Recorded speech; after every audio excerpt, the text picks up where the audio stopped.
मुझे इन बेतुकी बातों से और इन बेतुके बयानों से दिक्कत है।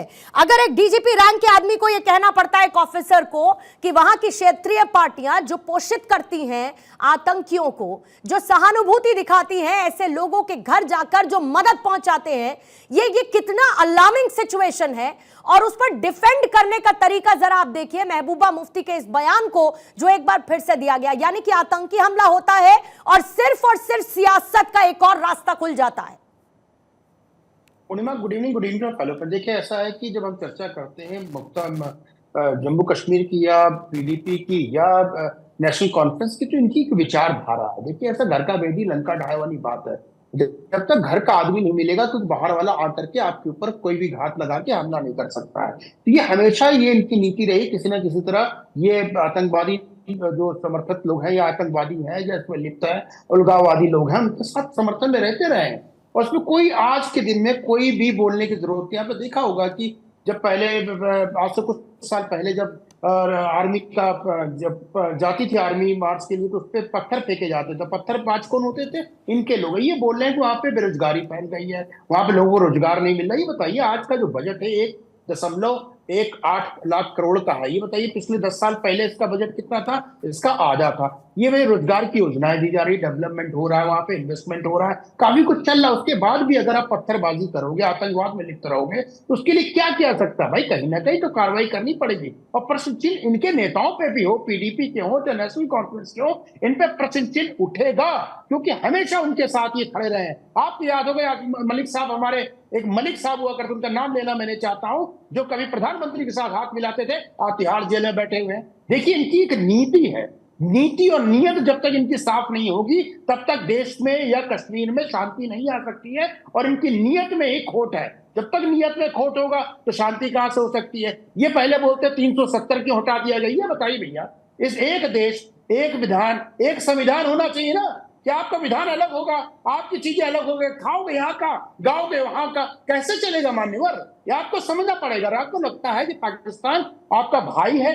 भाई किस लिए है? क्योंकि इस्लाम के कारण आप उसको भाई मानते हैं। और मुझे इस बोलने में कोई कुरेज नहीं। पूर्णिमा जी, बाबा साहब भीमराव अम्बेडकर ने एक किताब लिखी थी, पाकिस्तान पार्टीशन ऑफ इंडिया। उसमें लिखा था कि मुस्लिम लोग हैं वो इस्लाम एक क्लोज कम्युनिटी है, और वो जो मतभेद करता है नॉन मुस्लिम और मुस्लिम के बीच में।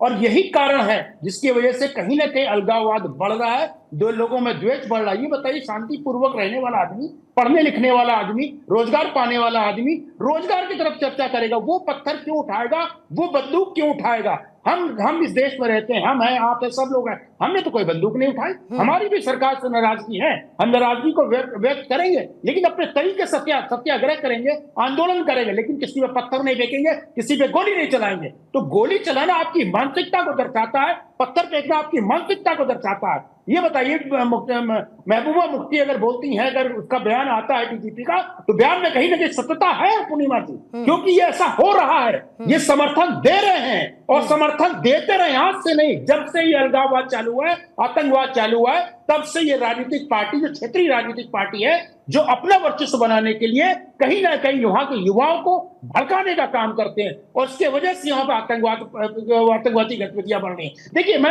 आरोप पाकिस्तान पे नहीं लगाऊंगा, मैं आरोप चाइना पे नहीं लगाऊंगा। जब अपना ही व्यक्ति, जब गड़बड़ हो, अपने परिवार का व्यक्ति अगर कहीं गड़बड़ होगा, तो इस तरह की घटनाएं घटेंगी। तो परिवार में ही मतभेद है, परिवार में एक अलग सोच, अलगाववादी सोच, उग्रवादी सोच रखने वाली व्यक्ति अगर परिवार में रहेगा तो ये आतंकवादी घटनाएं घटेंगी। और ऐसे सोच रखने वाले पीडीपी और नेशनल कॉन्फ्रेंस के नेता हैं, जो कहीं ना कहीं देश से अपने आप को अलग मानते हैं। भाई खाते यहाँ का है, पीते यहाँ का है, गाते यहाँ का है, लेकिन भैया गाना गाने का मौका आएगा तो हमारा भाई पाकिस्तान, भैया पाकिस्तान से आप क्यों क्या इतना क्या प्यार है? समझ नहीं आता मुझे। उतना प्यार कहाँ आपको जाग जाता है कि पाकिस्तान चले जाते हैं? आपको इस्लामिक प्यार है, यहाँ पे भी इस्लाम को मानने वाले लोग रहते हैं इंडिया में, उसको भी तो मानिए, उनको भाई मानिए, साकिब साहब से जल्दी से जवाब लूंगी। साकिब साहब जवाब दीजिएगा, फिर उसके बाद बाकी मेहमानों के पास जाते हैं। वो प्यार मोदी साहब को है जो बिरयानी खाते पाकिस्तान जाते हैं नवाज शरीफ की बेटी की शादी पे, हमें नहीं है। प्यार है, पता है, आपकी शादी वहां पे होती है, शादी आपकी वहां पे होती है ना। मलिक साहब की वाइफ कहाँ की है? पाकिस्तान की है ना। आपका प्यार बहुत गजब का है, समस्या यहाँ पे है। आपको पाकिस्तान से इतना प्रेम क्यों है भाई? देश आपका है, देश में रहते यहाँ पे हो, खाते यहाँ पे हो, पीते यहाँ पे हो, जाते वहां का क्यों हो? इसका कारण आपका बताइए थोड़े है माननीय जनाब, नेताजी।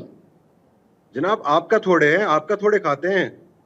आप अपना खा अरे लीजिए, हम मेरे अपना खा खाते लेते हैं, हैं। आप अपना नहीं आप अपना खाते देख हैं। लीजिए ना इस जनाब, देश में देश में इस इतनी देश गुर्बत है, में पहले उसको सबसे संभाल ज्यादा लीजिए। पैसा कश्मीर को दिया जाता है। अगर उत्तर प्रदेश को आपका नहीं 1 आता रुपया है, दिया हम जाता मुल्क तो को आपको अपनी 10 बिजली रुपया दिया देते जाता हैं, है। आप हमारा अरे खाते हो, आपको क्या हम देते आपका नहीं हैं? खाते हैं। आप कुछ या नहीं आपकी देते कोई घर हैं। की जागीर नहीं है आप जो इस आप हमें देश का खैरात में सिर्फ दे रहे हो। लेते हैं और आप लेने घर से के नहीं कोई बाद जागीर भी ला रहे गाली हो। देते हैं। जागीर हम नहीं ला रहे भाई, इस देश का है। ठीक है, सबका ठीक है है, राणा साहब, आपका ठीक भी है राणा हमारा जी, भी है। राणा जी ठीक है। लेकिन ऐसे साकिब बात मत साहब, करिए कि आप घर से ला रहे हो, कोई खैरात यहाँ बांट रहे हो। ये सब बातें एक तरफ, लेकिन इस मामले की गंभीरता को आप समझिए। आप किसको खिलाते हैं, आप किसका खाते हैं, कौन आपको खिलाता है की बात नहीं है, लेकिन कम से कम जब आतंकियों की बात होती है तो इस बात की उम्मीद की जाती है कि भले ही आप वहां की क्षेत्रीय पार्टी हो, लेकिन आतंकवाद के मुद्दे पर कम से कम सरकार के साथ एक प्रोडक्टिव तौर पर खड़े हो, एक ऐसे पॉजिटिव नोट पर खड़े हो जहां पर आप एक्चुअली में इस बात पे कंट्रीब्यूट कर सके कि कैसे वहां पर आतंकवादी अपनी जड़ों को मजबूत कर रहे हैं, प्रॉब्लम क्या हो रही है, लोकल हेल्प क्यों मिल रही है, ना कि गुप्त रूप से आप प्रोत्साहित करें वहां पर जाकर मोइल मुलाक। सर मैंने सब तस्वीरें देखी, आतंकी का जनाजा निकलता है तो महबूबा मुफ्ती की आंखों से आंसू बहते हैं। जब एक आतंकी का जनाजा निकलता है तो महबूबा मुफ्ती कहती है कि बेचारे मासूम बच्चे को मार दिया। इसीलिए आप महबूबा मुफ्ती, उनकी राजनीति, उनकी सोच और उनके जो स्टेटमेंट्स हैं उनको डिफेंड करने की कोशिश मत करिए, क्योंकि वो भारत की लाइन एंड लेंथ के साथ नहीं जाती है सर। अनफॉर्चुनेट है, अनफॉर्चुनेट है सर। बात सुन लीजिए, नहीं मैं आपकी बात सुन रही हूँ, बट अनफॉर्चुनेट है, मैं ये कह रही हूँ, और आप फिर उस बात को डिफेंड कर रहे हैं। बोल ही नहीं रहा हूँ कुछ, आप ही कर लीजिए ना शो, अगर हम तो आपने चले जाते हैं। अगर आपने अभी तक कुछ नहीं बोला है तो फिर आप कुछ बोल भी नहीं पाएंगे सर। अगर अभी तक आपने कुछ नहीं बोला है तो सब कुछ कहने के बाद भी आप कह रहे हैं कि मैंने कुछ नहीं बोला है। आप सुन ही नहीं रहे हो तो हम क्या करें? आप में सुनने की क्षमता ही नहीं है। आप में किस बात की क्षमता है वो मैं बखूबी जानती हूं। हम करेंगे बात, हम करेंगे। आप में किस बात की क्षमता है मैं बहुत अच्छे से जानती हूं। मेरी क्षमता और आपकी क्षमता में जमीन आसमान का अंतर है। मेरी क्षमता देश विरोधी नहीं है, लेकिन आपकी क्षमता देश विरोधी हो सकती है। आपकी क्षमता घाटी विरोधी हो सकती है, आपकी क्षमता पाकिस्तान प्रेम से जुड़ी हो सकती है। मेरी क्षमता क्या है वो मैं बहुत अच्छी तरीके से जानती हूँ सर। जो है बेवकूफी की वजह से किसकी बेवकूफी, और क्षमता किसकी बेवकूफी, किसकी बेवकूफी, आपकी बेवकूफी, आपकी बेवकूफी। घाटी को जहन्नुम बनाने में अगर किसी का सबसे बड़ा योगदान है तो वहां की क्षेत्रीय पार्टियों का है। अगर आतंकवाद को पालने पोसने में और आतंकवाद की जड़ें मजबूत करने में किसी का काम है और योगदान है तो वहां की क्षेत्रीय पार्टियों में है। और ये मैं खुलकर कहती हूँ सर, वहां की हालत अगर किसी ने खराब की है तो वहां की क्षेत्रीय पार्टियों ने की है। पिछले 8 साल से तो आप ही चला रहे हैं। मैं नहीं चला रही हूँ, मैं नहीं चला रही हूँ। यहाँ की जितनी सरकारें रही उन सब ने आतंकवाद का जख्म झेला है घाटी में। आप लोग उस आतंकवाद के जख्म पर मरहम नहीं लगाते, उस पर नमक छिड़कते हैं। आप उस पर मरहम नहीं लगाते, आप उस आतंकवाद के जख्म पर आप नमक छिड़कते हैं साहब, आप नमक छिड़कते हैं उस पर। छिड़क रहे हैं, हम सच बोल रहे हैं। राजीव सराफ साहब आपके पास आते हुए, राजीव सराफ आपके पास आते हुए, सुहेल कासमी साहब आपके पास आएंगे और शंकर प्रसाद सर आपके पास खत्म हो जाएगी। ठीक है साहब, ठीक है, ठीक है। किसकी बेवकूफी, किसकी नाकामी, किसकी सोच, किसने क्या रास्ता अपनाया, ये सब बखूबी जानते हैं कि पीडीपी क्या करती है, एनसी क्या करती है, घाटी को क्या हालात दिए हैं उन्होंने, ये सब जानते हैं। आपने कौन राजीव सराफ साहब आपके पास आते हुए, राजीव सराफ साहब, जम्मू में अगर आज ये एक बार फिर से कांग्रेस की तरफ से ये कहा गया कि जो बीजेपी की नीतियां हैं 10 मिनट उन नीतियों की वजह से इसका खामियाजा तेजी से भुगता जा रहा है। प्रधानमंत्री को यह कहना पड़ता है, यह सवाल पूछना पड़ता है कि आखिर कौन सी विदेशी ताकतों के उकसावे पर, सुरक्षा बलों के शौर्य पर सवाल उठाती है कांग्रेस।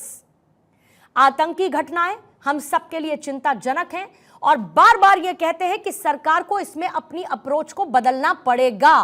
पिछले कुछ दिनों में आतंकी घटनाएं बढ़ी हैं घाटी में और इसमें निसंदेह कोई गलत बात नहीं है और सरकार को अपनी अप्रोच को बदलना पड़ेगा। लेकिन सियासत क्यों कश्मीर पर? धन्यवाद पूर्णिमा जी। मैं आपसे एक बात कहना चाहता हूं 7 चरणों में जम्मू कश्मीर में चुनाव हुआ और इनमें कोई आतंकवादी घटना नहीं। 78 डेज 78 दिन हो गए प्रधानमंत्री जी को कुर्सी संभाले हुए और 11 आतंकवादी हमले हुए जिसमें हमारे 12 जवान शहीद हो चुके हैं। मैं ये पूछता हूं, जब एलजी को सारी पावर दे दी और 5 सालों से यहाँ गवर्नर रूल है, मैं ये पूछ रहा हूं डबल इंजन की सरकार है तो जिम्मेवारी कौन लेगा? जिम्मेवारी कौन लेगा? इनकी शहादत की जिम्मेवारी कौन लेगा? जो ये फौजी देश के लिए कुर्बान हो रहे हैं। और सबसे बड़ी बात है, जो जम्मू पीसफुल एरिया था वहां भी मिलिटेंसी ने, आतंकवाद ने अपने पैर जमा लिए। अभी आपने देखा होगा रियासी पे हमला हुआ, श्रद्धालुओं पे हमला हुआ और आपने देखा कठुआ में भी हमला हुआ। ये हमारे जम्मू सेंटर से हार्डली दोनों जगहें 80 किलोमीटर की दूरी पे हैं। तो क्या हम ये माने क्या जम्मू जो पीसफुल एरिया था वहां भी क्या शांति भंग हो रही है? तो ये सरकार को जवाब देना बनता है। आपको 11 साल हो चुके हैं, 11वां साल लग गया सत्ता संभाले हुए। आज भी आप दूसरों पे दोष देंगे। चेयर पे आप बैठे हो, जिम्मेवारी आपकी है, जवाबदेही आपकी है, जनता ने आपको चुना है। तो आज भी आप किसी पे आरोप और दूसरा लगा के जिम्मेवारी से नहीं भाग सकते, आप जिम्मेवारी से बच नहीं सकते। मैं कहता हूं ये सीधा सीधा होम मिनिस्ट्री क्या कर रही है, होम मिनिस्ट्री क्या देख रही है? ये सारी चीजें इनकी मॉनिटरिंग क्यों नहीं हो रही? ये कहां से, क्या लोकल लोगों के साथ इनका कॉन्फिडेंस खत्म हो चुका है? जो ये लाल चौक की बात करते कि लाल चौक देखो जी, शाम को आप देखो टूरिस्ट कितना है। पूरा जम्मू कश्मीर हर डिस्ट्रिक्ट अब लाल हो रहा है, खून गर्द हो रही है। और सबसे बड़ी आप इनकी हिम्मत देखिए, आतंकवादियों की काफिले पे हमला हो रहा है, आर्मी की कानवाई पे हमला हो रहा है।